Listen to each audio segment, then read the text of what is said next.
So in order to demonstrate my ordinariness to you, I have gotten Nancy Clark's name wrong in several places, but Nancy Clark, not Nancy Walker, is the Unity Minister. She will speak next.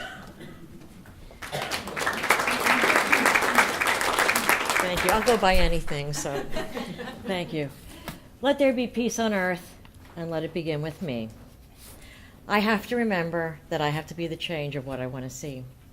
I want to share a poem written by James Patrick Keeney, and it's called The Cold Within.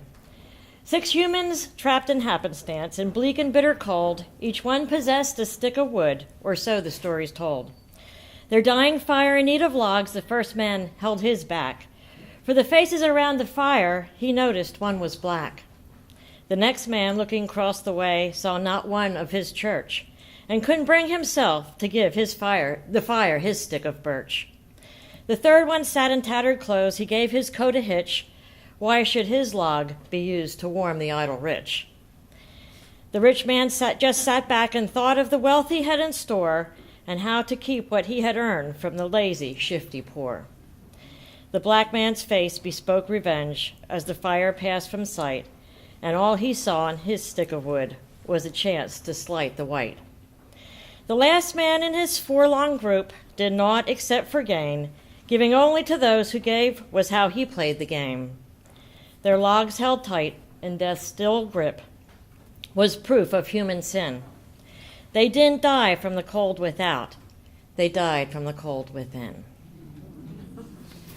How profound. But the great thing is, today we have a chance to warm the fires of our heart with the love within. We only see what we focus on, and we have a chance to focus on something different. And thinking about what happened last week, we have the war on drugs, we have gun control, we have the fight against this, the fight against that. We have to realize that changing outside circumstances isn't going to change anything until we start changing human consciousness, until we start changing what's in here and what's in here.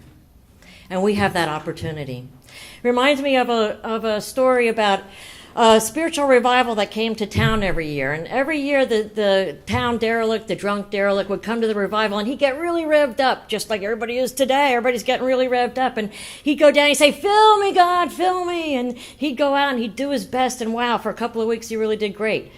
But then he'd go back to his old ways. Next year, revival came in. He went down, "Fill me, God, fill me." He went out and he did really great for a couple of weeks, and then he went back to his old ways. Third year he came, went down, he said, "Fill me, God, fill me." Somebody from the back yelled, "Don't do it, God, he leaks." So,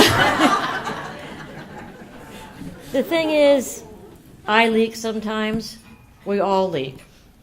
It's a matter of a daily process of remembering what we need to do. Remembering that we have the opportunity to create peace or war. We have the opportunity to look for hate or look for love. It depends on what we choose every day. I'm going to choose peace. Let there be peace, and let it begin with me.